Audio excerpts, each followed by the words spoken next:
Hello everyone, I hope you all are doing good in your studies. तो आ गया है नेक्स्ट पार्ट। हम कर रहे हैं BFUHS स्टाफ नर्स की तैयारी।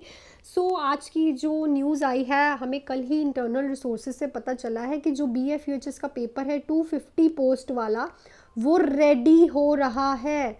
उसके जो पेपर है, आंसर शीट्स हैं, वो रेडी हो रही हैं। मोस्ट प्रॉबेबली जो पेपर है अक्टूबर के एंड में देखा जाएगा 250 पोस्ट वाला। उसकी जो एडिशंस होनी थी पोस्टों की, वो मे बी उसके थोड़े टाइम बाद हो। अब मे बी 250 पोस्टों का ही पेपर हो जाए अक्टूबर में। अपनी तैयारी को फुल ऑन कर लीजिए। और अगर आपको तैयारी अच्छी से करनी है, MCQs करने हैं, बिकॉज 250 पोस्टें हैं, कंपटीशन बहुत हार्ड रहने वाला है। तो आप MCQ बैच ज्वाइन कर सकते हैं, जो कि अभी वाला रिसेंट वाला MCQ बैच जो मेरा चल रहा है, जिसमें आपको MCQ प्रॉपरली कराए जाएंगे। आप बैच ज्वाइन कर सकते हैं। जो कॉन्टैक्ट डिटेल्स है वो आपको यहाँ पे मिल जाएंगी। इस कॉन्टैक्ट डिटेल्स पे आप कॉल करके या फिर मैसेज करके मेरे को पूछ सकते हैं, और जो है अपना MCQ बैच ज्वाइन कर सकते हैं। ये 100% श्योरिटी वाली बात है कि जो पेपर शीट्स हैं वो रेडी हो रही हैं, हमें इंटरनल रिसोर्सेज से पता चला है। ये पक्की रिपोर्ट है, ठीक है। जो 250 पोस्टें हैं उसका मे भी पेपर पहले हो, और जो बाकी पोस्टें आनी है उसका बाद में हो। जो बच्चे तैयारी करना चाहते हैं, इस कॉल पे कांटेक्ट कर सकते हैं और अपनी स्टडीज़ अच्छे से कर सकते हैं। कंपटीशन बहुत हार्ड रहने वाला है। अभी भी आपको एक चांस मिल रहा है, अभी भी आपको एक महीना मिल रहा है। अपने तैयारी को फुल ऑन रखिए और इस नंबर पे कांटेक्ट कर सकते हैं। और जिनका लास्ट अटैम्प्ट है, डू वेरी हार्ड वर्क, ठीक है। मे बी अब फिर इसके बाद पोस्टें अगले साल आए, जो बढ़ के आए 300-400 पोस्टें, पर अभी ये पोस्टों का पेपर जो है वो रेडी हो रहा है। कभी भी नोटिफिकेशन जो है वो आउट हो सकता है। अपनी तैयारी अच्छे से करें। अगर MCQ बैच ज्वाइन करना है, इंपॉर्टेंट टॉपिक वाला बैच ज्वाइन करना है, तो वो आप कर सकते हो, ठीक है। अभी डेट आपके पास 1 महीना है, पढ़ने के लिए इनफ टाइम है। 1 से 1.5 महीना आपको मिल जाएगा। अक्टूबर के एंड में देखा जाएगा पेपर। Do fast.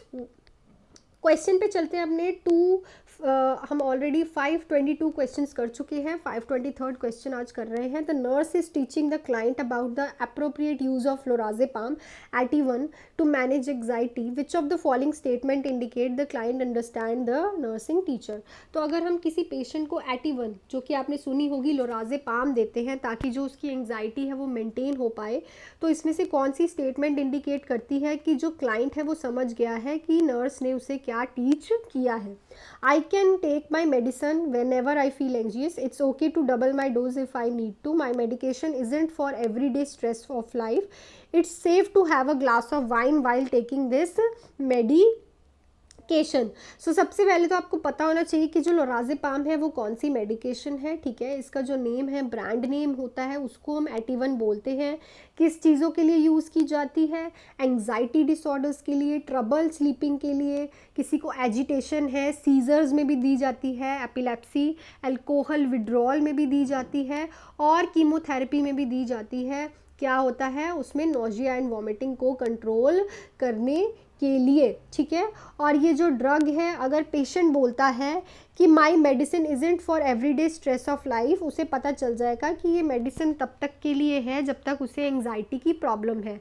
उसकी एवरीडे लाइफ के लिए ये जो प्रॉब्लम है वो नहीं है। हम उसको क्या बोलेंगे कि ये मैनेज, अगर पेशेंट बोलता है कि ये मेरी लाइफ टाइम के लिए मेडिसिन नहीं है, तो इट मीन्स जो पेशेंट है वो चीज़ के बारे में समझ गया है और उसे समझ आ गया है कि जो एवरीडे स्ट्रेस ऑफ लाइफ है जो उसको खुद भी कंट्रोल करनी है, उसकी ये मेडिसिन पे ज़िंदगी नहीं चलेगी।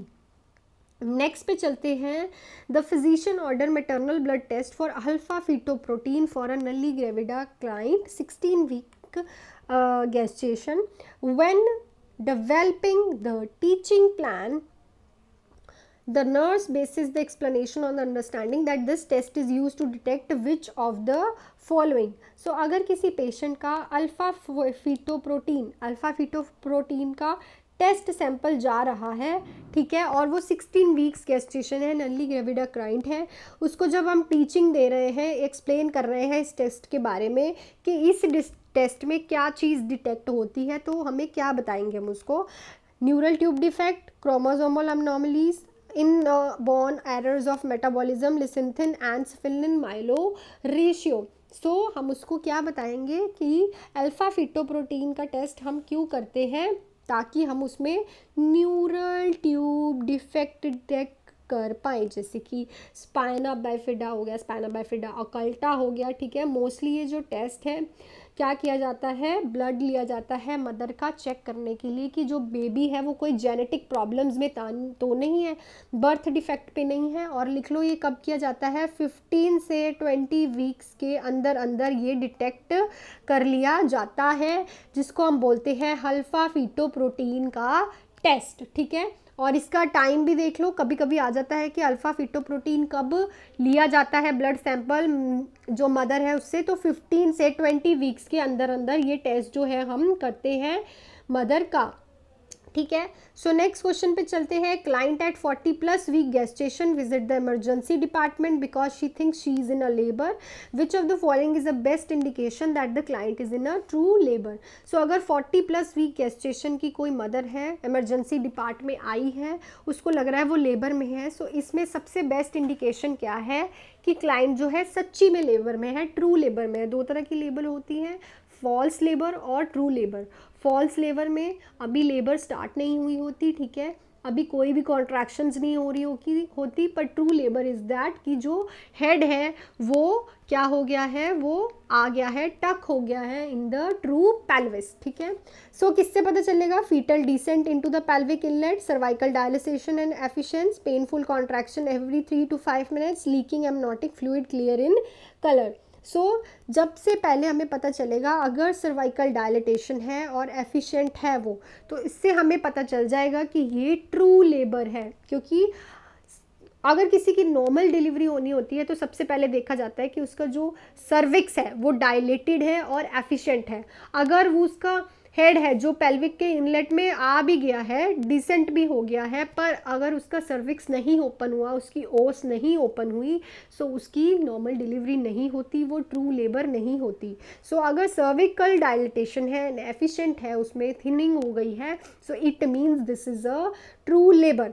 पेनफुल कंट्रैक्शन फॉल्स लेबर में भी देखी जाती है, और एमनोटिक फ्लूइड लीकेज भी फॉल्स लेबर में देखी जाती है, और ये भी फॉल्स लेबर इंडिकेट करता है। बट अगर सर्वाइकल डायलिटेशन हो रही है, एफिशिएंट हो रही है, तो इट मीन्स जो पेशेंट है वो सही में ट्रू लेबर में है। नेक्स्ट है, which of the following should be considered the highest priority during the first 24 hours post operatively for the client who had a total laryngectomy due to cancer of the larynx.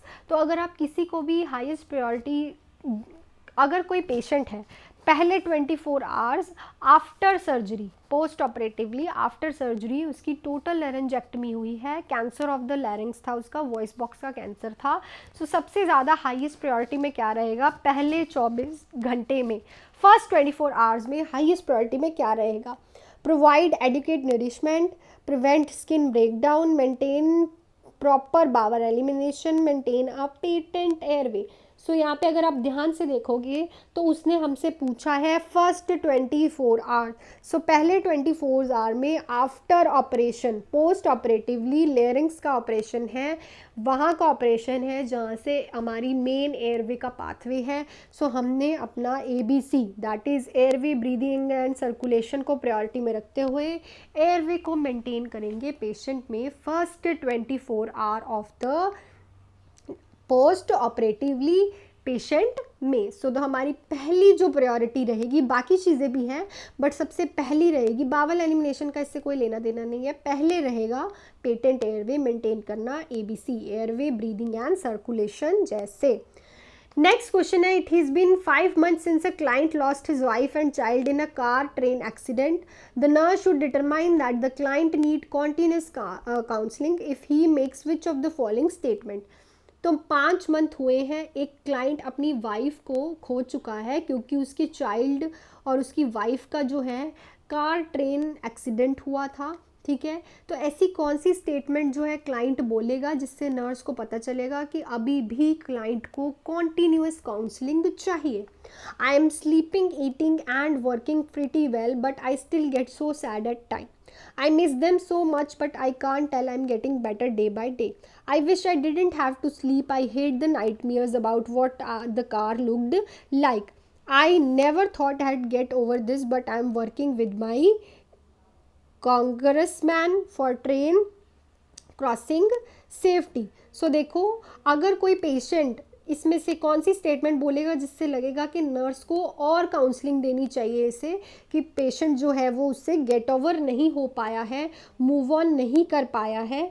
सो देखो, अगर patient कहता है कि मैं सो नहीं रहा क्योंकि मुझे सपने आते हैं उस एक्सीडेंट के, इट मीन्स जो पेशेंट है वो बहुत डिस्टर्ब्ड है, अभी भी वो प्रॉपरली अपनी स्लीप नहीं ले रहा, अभी भी उसे डर होता है नाइटमेयर्स का, उस एक्सीडेंट में अभी भी है वो पोस्ट ट्रॉमेटिक जिसको बोलते हैं हम स्ट्रेस डिसऑर्डर, अभी भी उसी में ही चल रहा है वो, ठीक है। इसलिए नर्स को अगर ये स्टेटमेंट देता है क्लाइंट, तो नर्स कहेगी कि इस पेशेंट को अभी भी काउंसलिंग की नीड है। अगर वो कह रहा है कि मैं सो भी रहा हूँ, खा भी रहा हूँ, वर्क भी कर रहा हूँ, तो इट इज़ गुड, ठीक है, वो गेट ओवर हो रहा है। अगर वो कह रहा है I miss them but I am getting better day by day, that means उसे और इतनी काउंसलिंग की नीड नहीं है, वो मूव ऑन कर रहा है। एंड वो कह रहा है कि मेरे को नहीं लगता था कि मैं इससे ओवर हो जाऊंगा, पर मैं हो रहा हूँ, इट इज़ गुड। तो इट मीन्स ये भी अच्छी स्टेटमेंट है। पर वो कह रहा है कि मैं सो ही नहीं रहा हूँ क्योंकि मुझे सपनों से डर लगता है, नाइटमेयर आते हैं उस एक्सीडेंट के, इट मीन्स उसे और काउंसलिंग चाहिए। नेक्स्ट है client diagnosed with major depression, spend most of the day lying in bed with the sheet pulled over his head, which of the following approach by the nurse is most therapeutic. अगर कोई client diagnosed हुआ है major depression से, ठीक है, और most of the time वो अपने बेड पे रहता है और अपनी शीट को अपने हेड के ऊपर ही पुल करता रहता है, तो इससे सबसे ज़्यादा अच्छा मोस्ट थेराप्यूटिक अप्रोच नर्स के थ्रू क्या होगी? Wait for client to begin the conversation, initiate contact with the client frequently, sit outside the client's room, questions the client until he respond. So सबसे पहले तो आपको होना चाहिए कि जो मेजर डिप्रेशन वाले पेशेंट होते हैं वो जल्दी किसी से भी बात नहीं करते, ठीक है, वो अपने में ही रहते हैं, वो आई कांटेक्ट नहीं करते, बिल्कुल उन्हें लगता है कि कोई उनका नहीं है, इसलिए कभी भी उनको अकेले तो छोड़ना नहीं है। उनसे इनिशिएट करो कांटेक्ट, क्लाइंट से फ्रीक्वेंटली, बार बार उनसे बात करो, ठीक है, उनसे वर्बलाइज कराओ उनकी फीलिंग्स, उनकी सैडनेस जो भी होंगी, एंग्जाइटी, वो जितना वर्बलाइज करेंगे उतना जल्दी वो ठीक होंगे। क्योंकि मेजर डिप्रेशन वाला पेशेंट कभी भी किसी भी जगह किसी से भी बात नहीं करता, ठीक है, वो अकेले बैठा रहता है, ठीक है। क्लाइंट कभी भी खुद से कॉन्वर्सेशन स्टार्ट नहीं करेगा, आउटसाइड क्लाइंट के वो बाहर भी नहीं आएगा। आपने देखा होगा अगर कभी वार्ड में काम किया है, डिप्रेशन वाला पेशेंट खुद से कहीं नहीं जाता, ना खुद से बात करता है, और बार बार अगर उससे क्वेश्चन पूछोगे तो वो नहीं देगा आंसर।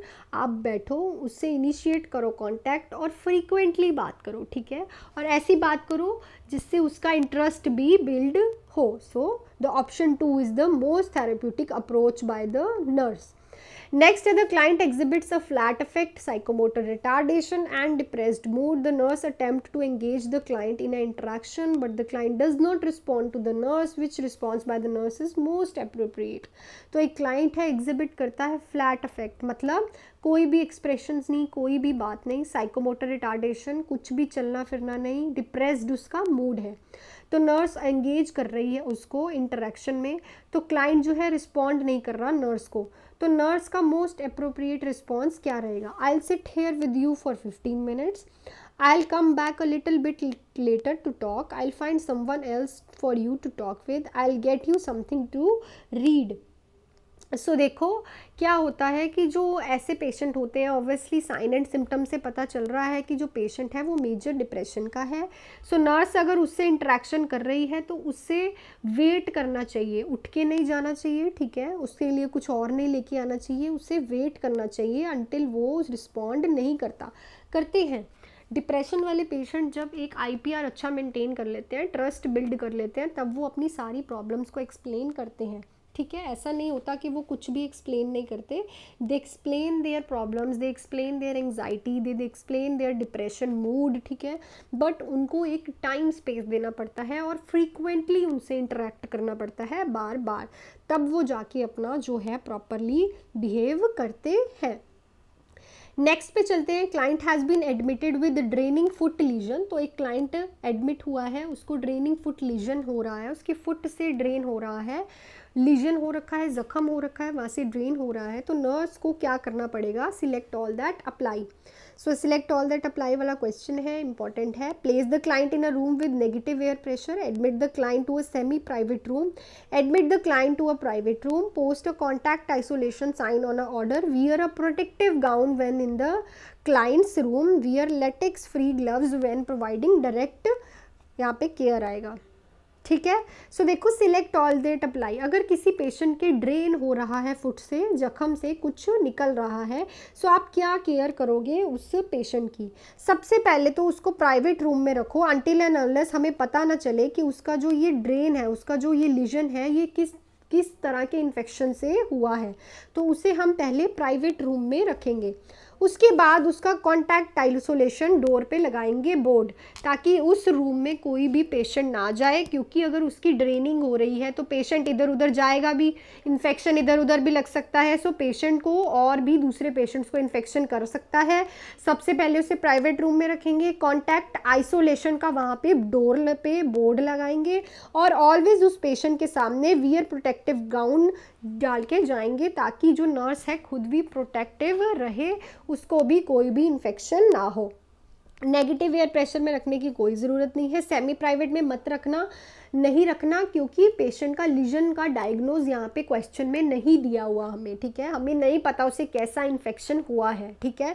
उसको ऐसा भी हो सकता है कि कोई कम्युनिकेबल डिसीज़ का लीजन हो, जैसे कि चिकन पॉक्स हो गया, उसको लीजन उससे ड्रेन आउट हो रहा हो, ठीक है, या फिर उसे कोई ऐसी प्रॉब्लम हो जिससे उसको, या फिर उसे पहले से ही कोई दिक्कत हो जिससे हमें दूसरे पेशेंट को भी क्या हो सकता है, इन्फेक्शन। तो third, fourth and fifth is a right option. So I think आज के लिए इतना बहुत है। अपने पेपर की तैयारी अच्छे से कर लो, पेपर जो है आपका रेडी हो रहा है, और अगर आपको मेरे से तैयारी करनी है, अच्छे से करनी है, 100% श्योर सिलेक्शन लेनी है, ये कॉन्टैक्ट डिटेल्स है, इस पे नंबर पे कॉल या फिर मैसेज करके आप ले सकते हैं। और जो बच्चा तैयारी करना चाहता है इन्हीं पोस्टों के लिए तैयार रहे, और जो बच्चा GMCH एंड PGI के लिए भी तैयारी कर रहा है, उसके लिए भी एक बहुत ही अच्छा ऑप्शन है। आप कोई भी बैच ज्वाइन कर सकते हैं नवंबर की स्टार्टिंग में ही या फिर मिड में, ये दोनों पोस्टें देखने वाली हैं, GMCH या फिर PGI वाली। सो फटाफट करिए अपनी पोस्टों की तैयारी, और अगर आपको मेरे पढ़ाने का तरीका अच्छा लग रहा है तो ज़रूर करिएगा, और इस चैनल को सब्सक्राइब ज़रूर कर लीजिएगा। मैं वीडियो तो रोज़ डालती हूँ आप लोगों के लिए, इतने सारे क्वेश्चंस करा चुकी हूँ, प्रीवियस ईयर पेपर भी मैंने डिस्कस किया है। सो लाइक ज़रूर करिएगा वीडियो को, एंड शेयर करिए चैनल को। Thank you so much and all the best, do hard work, bye.